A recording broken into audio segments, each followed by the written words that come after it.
안녕하세요. 좋은 아침입니다. 오늘은 빌립보 전체를 볼 거예요. 빌립보가 1장부터 4장까지로 되어 있거든요. 제가 이 빌립보서를 1장부터 4장까지 쫙 읽어보니까 바울에게는 진짜 특별한 교회겠구나.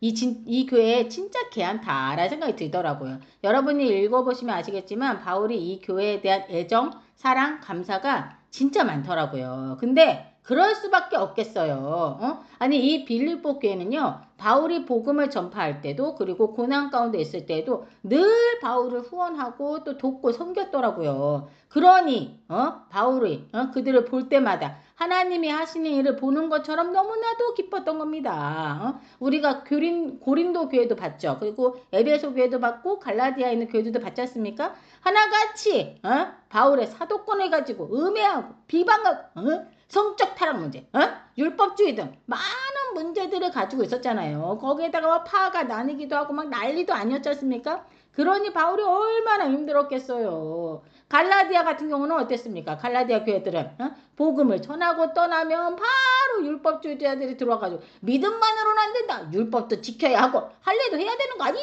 막 하면서 막 말하면은 홀라당 거기에 넘어가가지고 그게 맞는 것 같다라고 하면서 막 믿음이 흔들리질 않나? 고린도 교회는 또 얼마나 모욕과 모함과 바울에게 상처란 상처는 그냥 다 주고 그랬었지 않습니까? 그런데 이 빌립보 교회는 그런 바울을 언제나 한결같이 도왔고 후원도 멈추지 않았던 거예요. 저 같으면 진짜 이 빌립보 교회가 나의 삶의 안식처가 되는 듯한 그런 기분이 들겠다라는 생각이 들더라고요. 그러니 이들을 향한 바울의 마음이 지금 설령 감옥에 있더라도 이들만 생각하면 막 미소가 지어지고 감사가 넘치고 막 기쁨이 넘쳤던 겁니다. 7절과 8절을 보시면 바울의 마음이 확 느껴지실 거예요. 내가 너희 무리를 위하여 이와 같이 생각하는 것이 마땅하니 이는 너희가 내 마음에 있음이며 나의 매인과 복음을 변명함과 확정함에 너희가 다 나와 함께 은혜에 참여한 자가 됨이라. 내가 예수 그리스도의 심정으로 너희 무리를 얼마나 사모하는지 하나님이 내 증인이시니라. 하나님이 증인이시래요. 진짜 대단하지 않습니까? 저는 이 빌립보 교회를 보면서 나도 저렇게 섬기는 사람이 되어야겠다라는 마음을 다시 한번 먹게 되더라고요. 나도 우리 교회에 그리고 우리 목사님께 문제아가 아니라 힘이 되는 그런 일꾼이 되어야겠다라는 그런 결심을 또 한번 하게 되더라고요. 자, 12절 이하를 읽어보시면 바울이 빌립보 교인들이 감옥에 갇혀있는 이 구금 상태에 있는 바울을 걱정하고 있을까봐 일부러 저렇게 말을 했구나라는 생각이 들더라고요. 뭐라고 하냐면 형제들아 내가 당한 일이 도리어 복음 전파의 진전이 된 줄을 너희가 알기를 바란다. 내가 여기 로마에서 구금 상태로 있지만 많은 사람들이 나를 찾아와서 복음을 듣게 되었고 그로 인해서 로마 군대 시위대 안에도 나의 복음이 다 들어가게 된 거 아닌가 아니냐 하면서 막 얘기하는 거예요. 그러니 이게 하나님께서 하신 일이 아니고 뭐겠냐라고 말하고 있는 거예요. 그러니 걱정하지 말아라. 내가 어디에 가든 어떤 상황에 있든 하나님께서 함께 하시고 계시다는 걸 지금 말하고 있는 거예요. 그로 인해서 복음이 더 확산되어지고 있다라는 걸 지금 말하고 있는 거죠. 19절 이하에서는 바울의 그 확고한 그 신앙 고백을 볼 수 있거든요. 20절에 지금도 전과 같이 온전히 담대하여 살든지 죽든지 내 몸에서 그리스도가 존귀하게 되려 하려 하나니라고 말하고 있거든요. 그러니까 한마디로 바울은 살아있는 동안의 그의 삶은 오직 그리스도 예수를 존귀하게 하는 삶을 살겠다라는 거예요. 사실 바울은 죽는 걸 더 바랬던 것 같아요.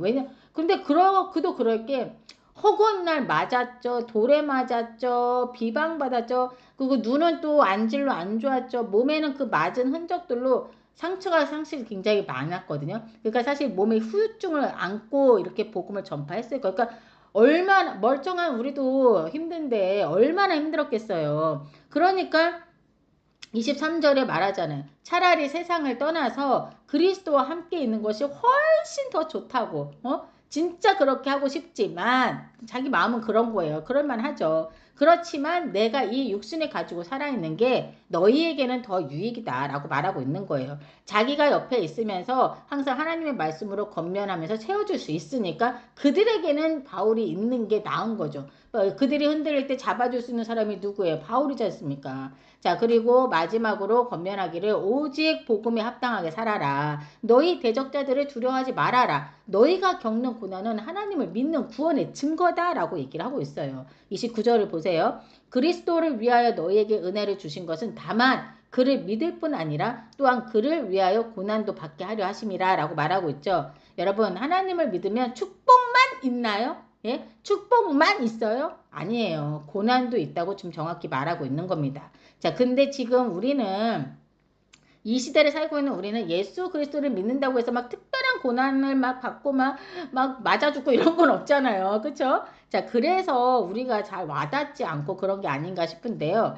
지금의 우리에게는 이 고난이라는 말을 어떻게 해석할 수 있냐면 그리스도를 붙잡고 사는 삶이 힘들게 느껴지는 모든 순간들로 보시는 게 맞을 것 같아요. 그러니까 가령 하나님 그 사람과의 관계에 있어서 손해를 보더라도 하나님의 가르침이 있다 보니까 사랑과 용서를 선택한다거나, 그쵸? 내가 좀 손해보더라도, 또 어떤 일이 있을 때 내 성격대로 반응하면 막 욱해가지고 막 육두문자가 나가고 막 이렇게 해야 되는데, 그대로 반응하지 않고 그리스도의 마음으로 반응한다거나, 나를 쭉 누르고, 요거 바쁘고 피곤해도 말씀과 기도 자리를 지키는 그런 꾸준함, 이런 거. 이런 게 사실 쉽지 않잖아요. 그리고 이들이 느끼는 아까 대적들에 대한 두려움 얘기했었죠. 두려워하지 말라고 했잖아요. 그러니까 우리는 대적자들이 없죠. 없는 것처럼 보이죠. 사실은 있어요, 여러분.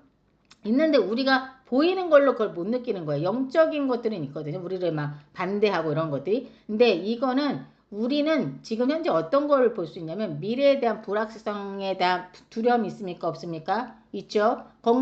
건강에 대한 두려움이 있죠. 직장의 불안정, 또 내 자녀와 또 가정에 대한 염려들이 있어요, 없어요? 있지 않습니까? 이런 것들이 두려움으로 올 수 있는 거예요. 그러니까 이 모든 것들을 두려워하지 말아라 라고 지금 말하고 있는 겁니다. 자, 2장으로 한번 넘어가 볼게요. 2장에서 뭐라고 얘기하고 있냐면 2장은 사실은 빌립보서의 그 중심이 되는 장이라고 하더라고요. 자, 바울은 빌립보 교회 안에 작은 갈등의 기운이 있음을 알고 있었어요. 그러니까 문제가 없는 교회가 어디 있겠어요. 다 있죠. 근데 이 빌립보 교회 안에도 막 정말 엄청난 문제가 아니라 좀 작은 갈등의 기운이 있었던 거예요. 그걸 이제 바울이 알았던 거야.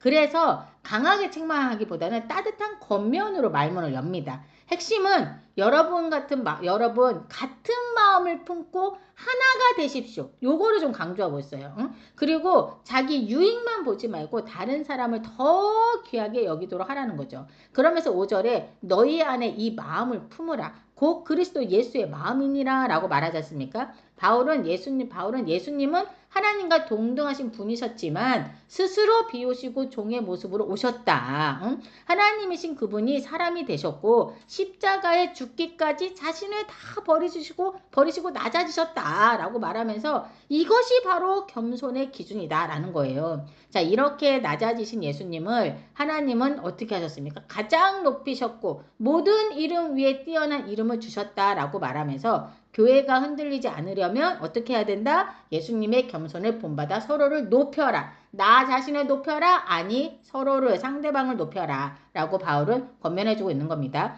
자, 그리고 이어서 디모데를 빌립보 교회에 보내고 싶다고 얘기를 해요. 사실 바울이 얼마나 빌립보 교회에 가고 싶었겠어요. 하지만 지금 바울은 갈 수 없는 상황이다 보니 바울이 아끼고 사랑하는 어찌 보면 자신의 마음과 가장 가까이에 있는 디모데를 보내기로 한 건데요. 바울은 이 교회를 너무 사랑했고 그랬기에 가장 믿을 만한 사람을 보내고 싶었던 거예요. 바울의 모든 마음을 제대로 전달할 수 있고 이 교회가 더 성숙하고 든든하게 서도록 도울 수 있는 디모데가 선택이 된 거죠. 자, 이어서 에바브로디도는 이미 빌립보 교회가 바울을 돕기 위해 파송했던 대표자였던 거예요. 그런데 로마에서 이 에바브로디도가 로마에서 바울을 섬기던 중에 너무 열심히 섬겼던 거야. 그러면서 막 여러 가지 일들을 했겠죠. 대신해서 막 그러면서 큰 병에 걸려서 거의 죽을 뻔하게 됐던 거예요. 그래서 이 사실을 빌립보 교인들이 알고 지금 엄청 걱정하고 있고 막 불안해하고 있는 걸 이제 바울이 알았기에 에바브로디도를 빌립보 교회에 다시 보내기로 결정했다라는 거죠. 하나님께서 이미 그를 회복시키셨기에 에바브로디도가 얼마나 든든한 나의 조력자였으며 빌립보 교회 대표자로서 그 역할을 얼마나 잘했는지 막 칭찬을 하면서 내가 다시 그를 너희에게 보내서 너희에게 기쁨이 되게 하겠다라고 말하고 있는 거예요. 디모데와 그 에바브로디도가 정말 바울 곁에서 헌신적으로 도왔음을 알 수 있는 것 같지 않습니까, 여러분? 자, 한번 이제 3장으로 한번 넘어가 볼게요. 바울은 이 빌립보 교회를 진짜 사랑했어요, 여러분. 곳곳에서 나타나, 곳곳에서. 이 빌립보 교회는 사실 어떤 교회냐면 바울이 유럽에서 처음으로 개척한 교회가 바로 이 빌립보 교회예요. 생각나실지 모르겠지만 바울이 밤에 환상을 보고 아시아로 이제 전도 여행을 떠나려고 했었거든요. 근데 마게도냐 사람이 꿈속에서 나와가지고 이리로 와주세요. 저희 좀 도와주세요. 라고 하는 그 환상, 그 꿈을 보고 환상인지 꿈을 보고 방향을 아시아에서 유럽으로 바꾸게 되거든요. 그때 도착한 지역이 바로 마게도냐의 빌립보였던 거예요. 자, 이 빌립보 교회는 진짜 처음부터 지금까지 끝까지 바울을 섬기고 후원하던 그런 교회였기에 바울이 정말 진심, 예? 찐으로 사랑하고 아끼는 마음이 컸던 거죠. 당연히 그랬을 것 같아요. 예. 그래서 3장에서는 이 빌립보 교회가 흔들리지 않도록 강하게 건면하기를 개들을 삼가라. 멍멍이들을 삼가라. 악을 행하는 자들을 삼가라. 라고 얘기를 하고 있는데 그러니까 이거는 누구를 얘기하는 것 같으세요, 여러분? 율법주의자들 얘기하는 거예요. 율법주의자들 두고 말하는 건데 오직 예수를 믿는 것만으로 구원을 받는다. 요거를 바울이 가르쳤다면 이들은 어떻게 했습니까? 아니 예수를 믿는 것만으로는 부족하다.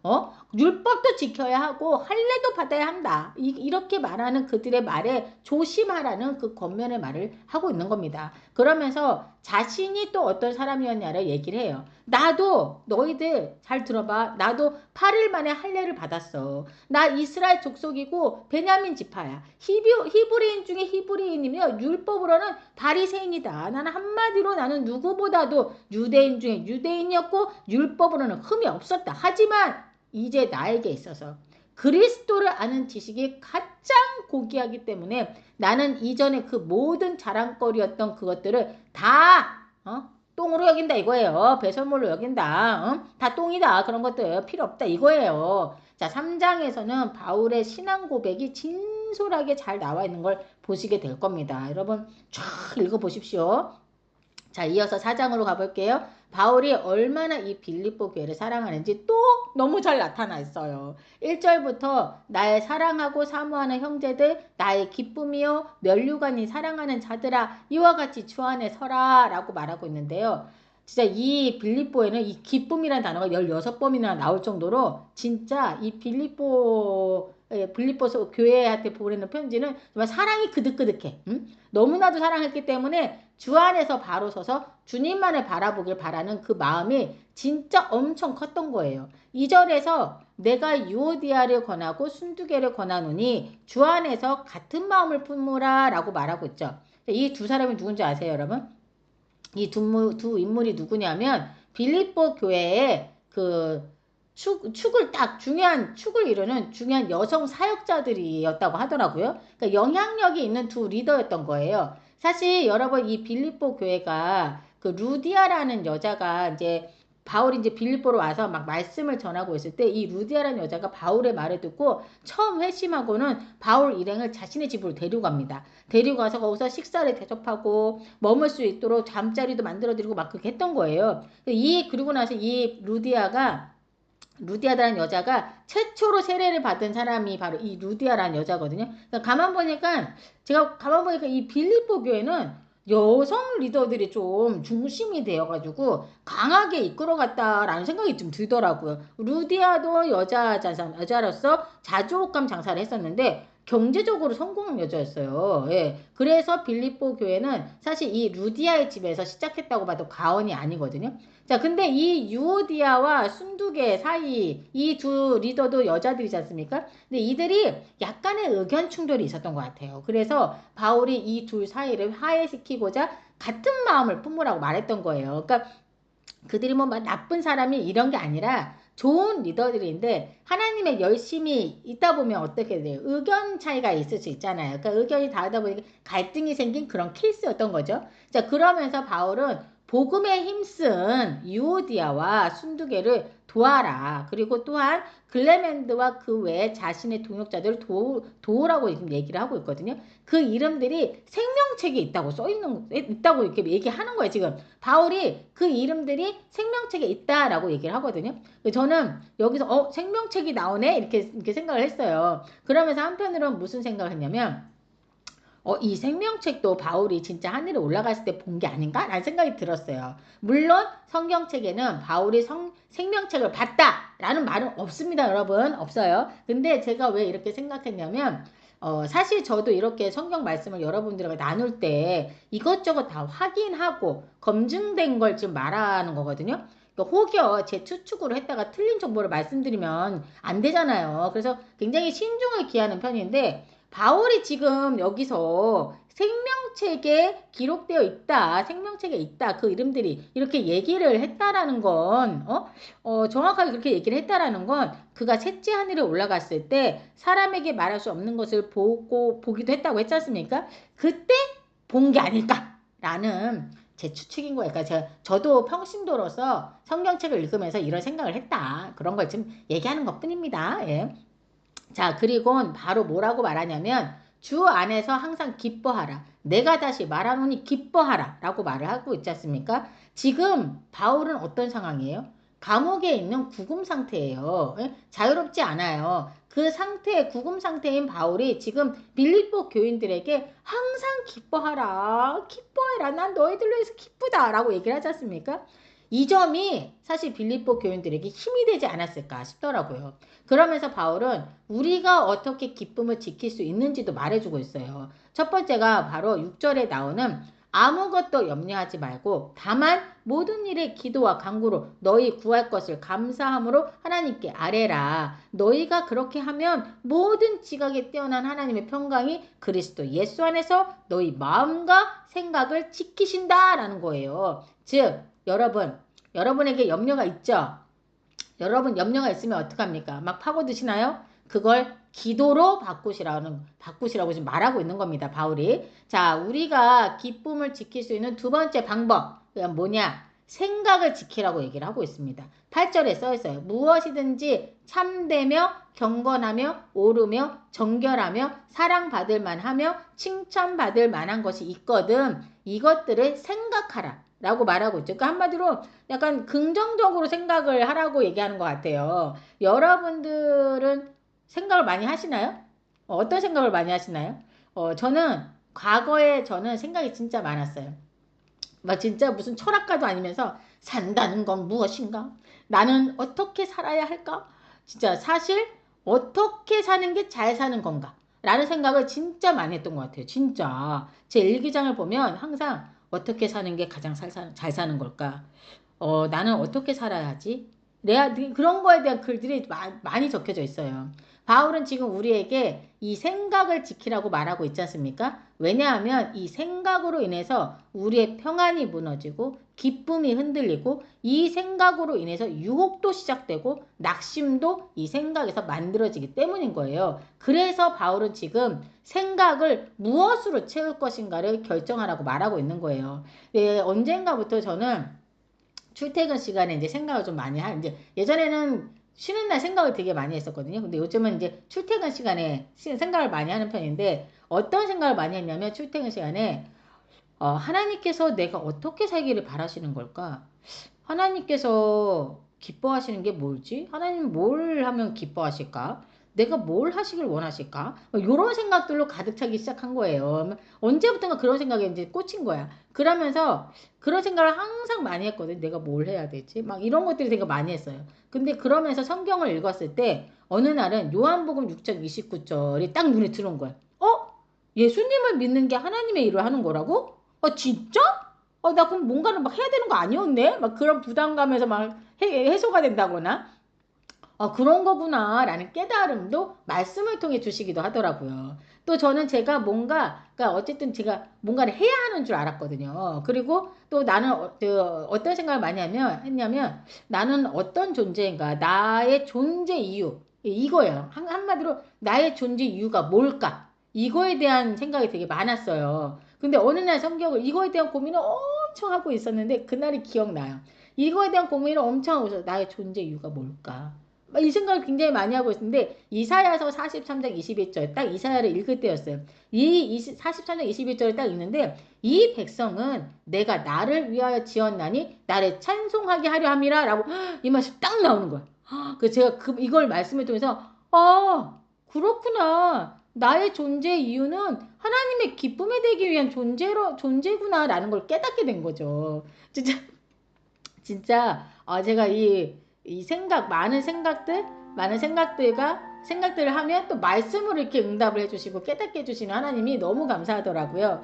바울이 지금 사랑하는 빌립보 교인들에게 자신의 온 마음을 다해 말해주는 권면과 사랑의 메시지를 지금 우리가 보고 있는 거예요, 여러분. 자, 이거는 하나님께서 우리에게 바울의 마음으로 우리를 사랑으로 권면해 주시는 말씀이지 않나 라는 생각이 들더라고요. 여러분의 염려를 기도로 바꾸고 여러분들의 생각을 하나님의 것들로 가득 채우시는 여러분들이 되시길 다시 한번 바라며 다 함께 기도하고 마치겠습니다. 사랑해 주님 감사합니다. 이 빌립보에서 하나님의 마음이 많이 느껴졌습니다. 또한 이 빌립보 교회처럼 섬김과 후원으로 하나님의 일에 동참하는 저희가 되길 원합니다. 저희들도 모든 염려를 하나님께 맡기고 염려 대신 감사와 기쁨으로 저희들의 생각을 채워가는 저희가 되도록 함께해 주시옵소서.